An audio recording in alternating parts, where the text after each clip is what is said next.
여성암 1위 유방암. 이 사실 여성암 1위 유방암이 아니고요. 그냥 암 1위가 유방암입니다. 워낙 많이 발생하고 있기 때문에. 그래서 통계로 보는 국내 유방암의 현황과 전망에 대한 이야기들을 오늘 해 보려고 합니다. 자, 국내 여성 암종별 발생 현황인데요. 인구 10만 명당입니다. 여성 인구 10만 명당 2020년도에 발생한 걸 보면은 약 96.4명, 100명 정도. 10만 명에 100명, 만 명에 10명, 1000명에 1명 이렇게 발생한 거네요. 그죠? 우리나라 여성 1000명에 1명 정도가 유방암에 발생이 됐다. 이거 조발생률이고요. 그거를 이제 평생 1인이 유방암에 걸릴 확률로 봤을 때는 우리나라 여성은 20명 중에 1명이 유방암에 걸린다라고 이야기를 드립니다.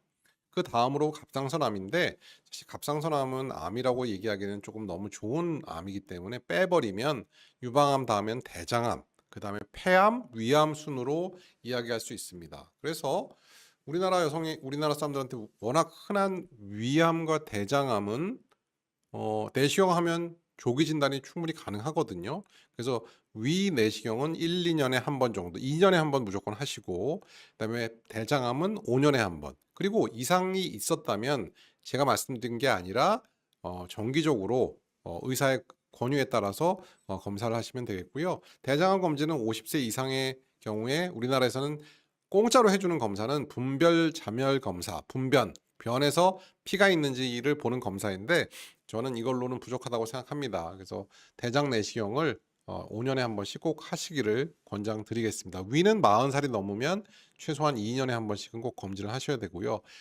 폐암은 사실 모든 사람이 검진 대상이 되지는 않지만 흡연력이 있거나 혹은 배우자가 흡연을 해서 간접 흡연을 많이 하셨다면 1년에 한 번씩은 반드시 저설량 CT를 찍어서 폐암 검진을 하시기를 꼭 권장해 드립니다. 자, 그러면 우리가 연도별로 유방암 발생이 어떻게 됐는지 이렇게 보여주는 슬라이드인데요. 아까 제가 말씀드렸던 2020년도에 2만 7천 명이라는 숫자랑은 약간의 차이가 있습니다만은 한국 유방암 학회지의 올해 실린 연구에 의하면 2019년도에 2만 9,729명, 거의 3만 명 정도의 유방암 환자가 발생을 했습니다. 이거는 어디서 데이터를 끌어왔느냐, 또 치민성 그 상피내암을 제외했느냐 아니냐에서 좀 차이가 있지만 제가 2000년도에 외과 의사가 됐거든요. 2000년도에 외과 의사가 됐을 때 유방암 환자의 숫자는 6,000명이었습니다. 근데 2019년에 이게 3만 명 가까이 됐죠. 그러면 5배가 늘어난 거죠. 예. 그리고 최근에 점점 급격히 그 상승하는 속도가 조금 늘어나고 있다라는 게 더 큰 위험인 것 같고요. 그리고 치명성 유방암이 늘어나는 속도보다는 상피내암이 상당히 많이 늘어났어요. 그래서 이 갭이 상당히 늘어나고 있는데 이 갭만큼 결과적으로는 상피내암이 이 환자가 늘어났다는 거죠. 그 이유는 저희가 점점 더 건강검진을 열심히 하고 있고 건강검진을 열심히 하면 할수록 결국 상피내암, 조기 유방암 환자의 진단율이 올라가기 때문에 이렇게 상피내암이 늘어나고 있는 것입니다. 어찌 됐든 상피내암도 암이기 때문에 유방암 환자는 지난 20년간 5배가 증가했다라고 이야기를 드리고 있고 이 증가 추세는 당분간은 지속될 것이다라고 이해를 하고 있습니다. 끔찍한 그래프죠. 조발생률, 인구 10만 명당 몇 명의 환자가 발생하느냐에 대한 질문인데 조발생률로 따졌을 때도 거의 3배에서 4배 가까이 증가했다라는 것이죠. 예. 인구 10만 명당 발생률로 봤을 때는 우리나라 여성들의 유방암의 발생 분포는 서양하고는 조금 다릅니다. 서양은 나이가 들면 들수록 그 유방암에 걸릴 확률이 점점 올라가게 되는데 한국 여성의 경우에는 그 위험이 40세쯤 돼서 50세쯤 돼서 피크를 찍고 그 이후에 점점 떨어지게 되죠. 근데 그 꼬리가 이 피크의 뒤쪽이 점점 과거보다 올라가고 있어요. 이게 서양화가 되면 나이가 들수록 점점 유방암의 위험이 증가하게 되거든요. 그래서 미국을 보면 이 꼬리가 위로 올라갈수록 점점 증가를 합니다. 근데 한국은 아직까지 50대, 60대 여성들이 서양화가 덜 돼 있죠. 음식도 옛날식으로 많이 먹고 치즈나 뭐 유제품이나 이런 것들 많이 안 먹고 비만한 여성도 옛날보다는 적죠. 옛날 여성들이 좀 더 슬림하죠.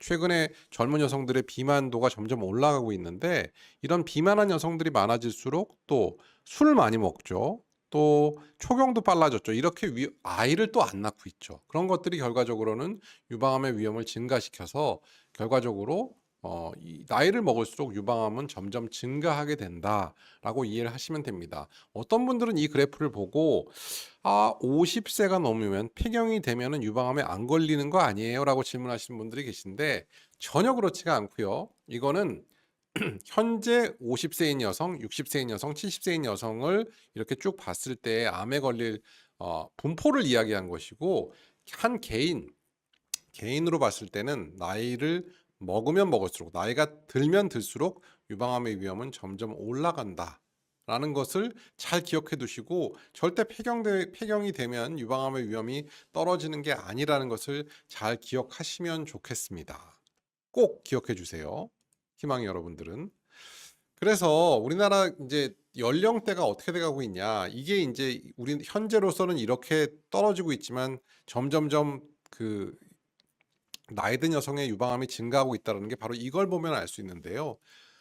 유방암 환자의 중간 나이를 본 거예요. 과거 2000년도에는 중간 나이 유방암 환자를 100명을 쭉 이렇게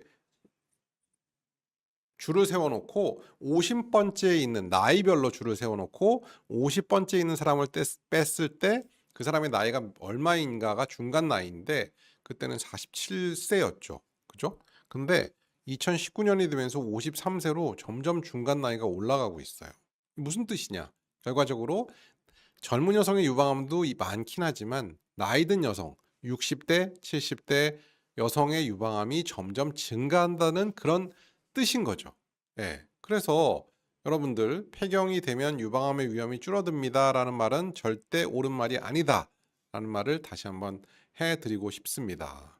여러분들 제가 지금 강의를 하고 있는데 잠시 또 여러분들이 내용을 모르시는 것 같아요. 지금 위에 제가 질문 올려놨어요. 오늘 퀴즈 하는 날이고요. 퀴즈의 내용은 퀴즈의 내용이 안 보여요 저한테. 2020년도에 좀 카피해서 이쪽으로 좀 올려와 주세요. 여기 있나요? 2020년도에 신규 유방암 환자가 27,195명이었는데 2035년에 신규 유방암 환자는 몇 명이 될까요?가 퀴즈입니다. 그래서 이 퀴즈에 답변을 올려주시고요. 그 답변 주신 분 중에 가장 정답에 근접하신 분들 그 분 한 명을 뽑아서 스타벅스 세트를 드리는 걸로 결정이 됐습니다. 스타벅스 세트는 커피 2잔과 디저트 케이크 하나가 들어가 있대요. 그래서 스타벅스 세트 하나 드릴 테니까 꼭 디저트 케이크 드시지 않으셔도 돼요. 이 디저트 케이크 제가 여러분이 드시지 않는 게 좋겠고 이 세트로 그 가격만큼 뭐든지 하셔도 됩니다. 그래서 꼭 디저트 케이크 안 드셔도 된다는 거 말씀드리고 퀴즈 꼭 풀어주세요. 그리고 지금 제가 강의하고 있는 내용들이 어떻게 보면 그 힌트가 되고 있으니까 여러분들 잘 보시고 풀어주세요. 그래서 지금 아까 말씀드렸던 것처럼 폐경 후 여성의 발생률이 점점 증가하고 있다. 다시 말해서 나이 든 여성의 유방암이 점점 증가하고 있고 유방암은 점점 증가할 것이다 라는 그런 반증이라고 보시면 되겠습니다. 다행인 게 있어요. 그래도 우리나라 여성의 유방암이 증가하고는 있지만 그래도 젊은 여성의 초기 유방암 환자가 많이 발생하고 있다는 것이죠. 연기가 15%나 되고 과거에는 5% 미만이었거든요. 연기가 15% 미만이고 대림성모병원 같은 경우는 20%가 넘습니다. 그래서 연기가 15%고 1기가 42%, 그다음에 2기가 30%.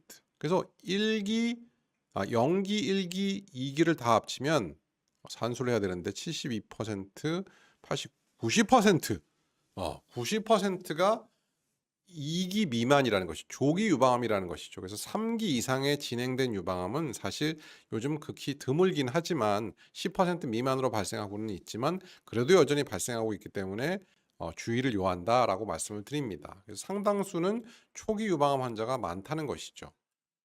보시다시피 초기 유방암, 영기와 1기 유방암이 점점 증가하고 있어서 그것은 어떻게 보면 조기 검진을 잘하고 있는 거에 힘이라고 볼 수가 있겠죠. 그래서 검진을 잘하는 것이 무엇보다 중요하다라고 말씀을 드리겠습니다. 네, 그러면 유방암 호르몬 수용체 발현율은 어떨까요? 유방암 호르몬 수용체라는 거 여러분 잘 아시죠? 에스트로겐 수용체, 또 프로게스테론 수용체가 호르몬 수용체이고 허투 유전자 이렇게 두 가지가 중요한데요. 그래서 호르몬 수용체가 음성이고 허투가 음성인 삼중 음성인 경우가 약 12%. 이 위험한 거죠, 상당히. 또 허투가 양성인 경우가 약 25%. 이것도 위험한 거죠. 그리고 호르몬 수용체가 양성인 유방암 이게 가장 좋은데 이게 63%라는 거예요. 그래서 호르몬 수용체가 양성인 유방암이 63%이긴 하지만 허투 양성인 게 25%, 또 삼중 음성인 게 12%나 되기 때문에 또 특히 이런 유방암이 호르몬 수용체가 음성인 삼중 음성 유방암, 허투 양성인 유방암들은 대부분 젊은 여성에서 많이 발생을 하거든요. 그래서 이런 젊은 여성에서의 검진, 젊은 여성에서 뭐가 만져졌을 때 빨리 병원을 오시는 것이 정말 중요하다라고 재차 강조를 드리고 싶습니다. 우리가 유방암 수술 방법이 점점 변하고 있어요. 과거에는 제가 2000년도에 외과 의사가 됐다고 말씀드렸잖아요. 2000년도에는 60% 이상이 전절제를 했어요. 그래서 수술실에 들어가면 거의 대부분이 유방 전절제를 하고 수술을 마쳤습니다. 당연히 겨드랑이 림프절을 전부 다 곽청수를 했겠죠. 근데 최근에는 70% 이상이 부분 절제를 한다는 거죠. 완전히 역전이 됐죠. 그 이유는 조기 유방암이 많아진 것도 한 가지 이유가 될 수 있습니다. 여러분들이 검진을 열심히 하셔서 초기의 유방암을 잘 진단하면 유방을 보존할 수 있는 그런 확률이 점점 증가한다라는 것이죠. 그래서 여러분 조기 진단을 위해서는 검진이 무엇보다 중요하다라고 말씀을 드리고 싶습니다. 그래서 5년 생존율, 10년 생존율, 완치율이라는 표현은 사실 저희가 쓰지는 않고요. 5년, 10년 생존율이라는 말씀을 드리는데 영기의 경우에는 98%, 그 다음에 5년 생존율이, 그 다음에 1기에는 97%, 2기도 92%죠. 상당히 높죠. 3기도 76%입니다. 매우 높습니다. 4기가 돼도 심지어 4기 유방암 환자가 돼도 우리가 말기라고 알고 있는 그 4기 유방암 환자도 34%나 5년 동안 살아있고요. 또 10년을 생존하고 계신 분들도 20%나 된다는 것이죠. 그래서 우리가 유방암이 뭐 전이가 되면은 끝이다라고 생각할 수 있지만 그렇지가 않다라는 거. 그리고 최근에 신약들이 워낙 좋게 나오고 있기 때문에 이게 신약이 나온 이후에 4기 유방암의 어떤 결과를 보면 이보다 훨씬 더 좋을 것이다라고 정말 믿어 의심치 않습니다. 그래서 여러분 4기 유방암이 되더라도 포기하지 마시고 잘 치료받으시면 좋겠습니다. 자, 2035년까지 한국 여성의 유방암 발생 전망. 이 결과가 이제 딱 나오면 그건 끝입니다. 혹시 제가 결과 슬라이드를 보여드렸는데 여러분 혹시 치사하게 답변 딱 올리시면 그건 안 됩니다. 네. 자, 2035년까지 한국 여성 유방암 발생의 전망을 했어요. 2020년도에 발표된 논문이고 2000년도부터 2017년도까지의 통계청 암 발생자 수를 사용해서 예측을 했고 또 뭐 연령 표준화 발생률 등등을 이용해서 저희가 아니죠. 박수경 선생님 연구진께서 했죠. 그래서 요건 이제 표준화 발생률인데 인구 10만 명당 그 발생률이 2020년도에 34명, 2020년도엔 100명, 그리고 2035년도에는 283명이 발생한다라고 발표가 됐습니다. 오늘 어바웃님까지 마치도록 하겠습니다. 그래서 정답 나왔는데요. 2020년도에 27,195명이 2035년도에는 63,037명, 63,037명, 거의 2배 가깝죠. 거의 2배 가깝게 증가한다라는 말씀이고요. 2배 가까운 게 아니죠. 2배를 넘어서죠. 2배를 넘어서는 숫자로 증가한다라는 것이에요, 여러분. 이게 절대 좋은 소식이 아닙니다. 슬픈 소식인데 향후 10년 동안, 지금 2023년이니까 향후 10년으로 예측을 하면은 최소한 2배에 넘는 유방암 환자 수가 발생을 한다. 우리 주위에 유방암 환자 수가 2배 이상 증가한다라고 이해를 하시면 될 것 같아요. 그래서 잠시 후에 누가 1등 하셨는지 말씀드리도록 하겠습니다. 어쨌든 정답은 6만 3천여 명. 야, 이거 빼기 해야 되나요? 빼기 해야 됩니다. 6만 3천여. 오선희님 지금은 안 돼요. 답변이 나왔기 때문에 지금은 안 됩니다. 어바웃님까지 오케이 합니다. 네. 이거는 외국 논문인데요. 올해 따끈따끈하게 발표된 논문인데 2050년도까지의 유방암 발생 전망이에요. 2050년도까지 전 세계 여성의 유방암 발생 전망인데 2020년도에 226만 1000명, 226만 명이 발생을 했는데 2050년도에는 470만 명이 약 2.1배 증가한다는 그런 소견을 보여줬고요. 유방암으로 인한 사망도 여기서는 발표를 했는데 현재는 전 세계적으로 1년에 68만 4천 명이 돌아가고 계시는데 2050년도 30년 뒤에는 148만 명, 거의 150만 명이 유방암으로 돌아가시게 된다라는 그런 끔찍한 결과를 보여줬어요. 그래서 이렇게 유방암이 20년, 30년 뒤에 더 많이 발생을 하고 또 유방암으로 인한 사망도 2배 이상 증가한다는 면에서 여러분 유방건강TV 계속 열심히 봐주시고 또 유방암을 예방하기 위해서 열심히 운동해 주시고 살찌지 마시고 술 드시지 마시고 이런